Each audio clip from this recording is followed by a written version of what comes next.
আসার পরেও আমাকে বিভিন্ন জায়গা থেকে বলা হয়েছে একটু সাবধানে কথা বলতে হবে। গোটা বাংলাদেশে কোন মসজিদের ইমামের মেহরাব নিরাপদ ছিল না, কোন জুমার মসজিদের খতিবের মিম্বর নিরাপদ ছিল না, কোন ইসলামী সম্মেলন ওয়াজ মাহফিলের স্টেজ আলেমদের জন্য নিরাপদ ছিল না। গোটা বাংলাদেশে একটি জুলুমের রাজত্ব কায়েম করেছিলেন, একটি লুটপাটের রাজত্ব কায়েম করেছিলেন, দেশটাকে জেলখানায় পরিণত করে দিয়েছিলেন।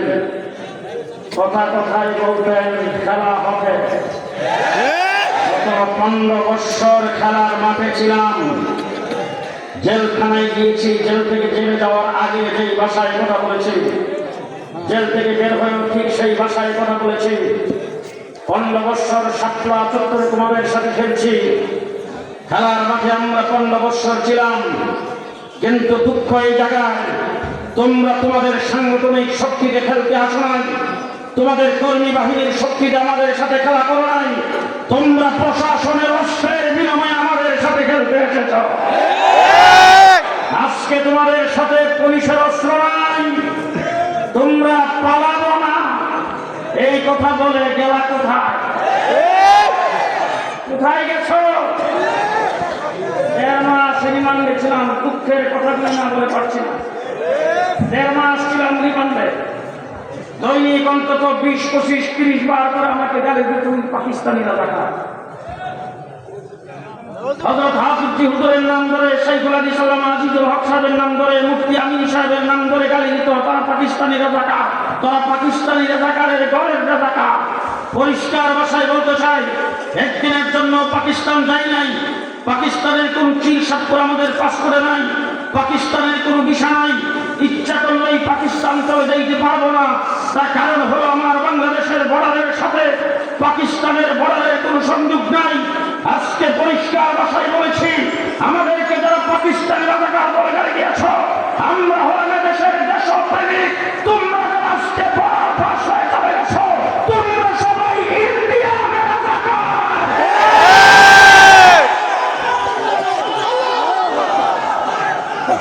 মনে রাখতে হবে, পাকিস্তানি রাজাকার যাদেরকে বলেছ, তাদের দ্বারা বাংলাদেশ হুমকির সম্মুখীন নয়। তোমাদের দ্বারা বাংলাদেশ পদে পদে হুমকির সম্মুখীন।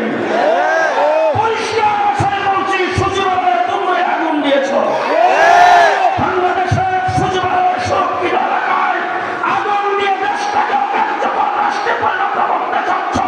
পরিষ্কার ভাষায় বলতে চাই, বাংলাদেশে পরাজিত শক্তিকে মাথা উঁচু করে দাঁড়াইতে হবে না।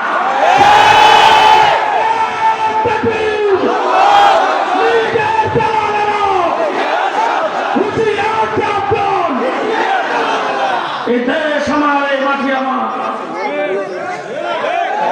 এই মাটির জন্য বারবার রক্ত আমরা দিয়েছি, বারবার রক্ত আমরা দিয়েছি। যে রক্ত আমরা দিয়েছি কেউ দিতে পারে না।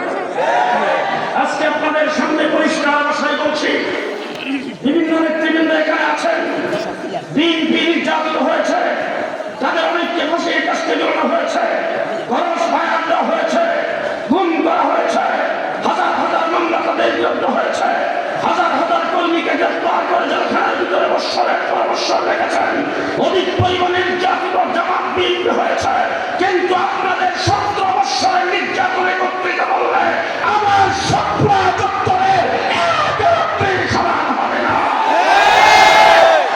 এক সাগর রক্ত শাপলা চত্বরে আমরা দিয়েছি। এদেশের মাটির জন্য আমাদের দরদ আছে না?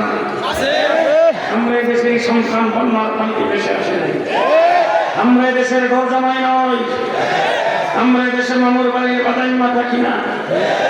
এদেশের সন্তান আমরা, ঠিক না বেশি?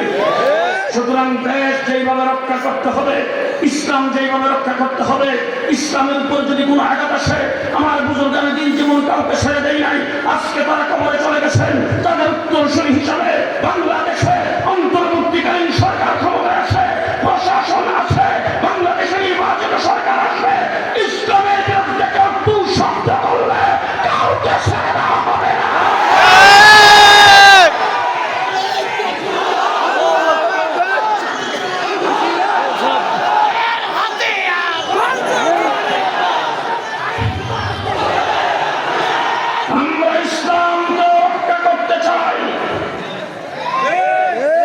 দেশের স্বাধীনতার সার্বভৌমত্ব রক্ষা করতে চান। আমাদের বিশ্বাস দেশ থাকলে ইসলাম থাকে। আপনারা কথা ওই ব্যঞ্জনে থাকে দেখবেন, কেউ যদি কথা না করে মনে করবেন আমাদের বিশ্বাস দেশের স্বাধীনতা থাকলে ইসলাম থাকবে, ইসলাম থাকলে স্বাধীনতা থাকবে। লড়াই করেছি আমরা দেশের জন্য। ইংরেজ এই দেশ দখল করে নিয়েছিল, 200 বছর এই দেশকে ইসলামকে বিদায় করার জন্য চেষ্টা করেছে, কিন্তু ইতিহাস সাক্ষী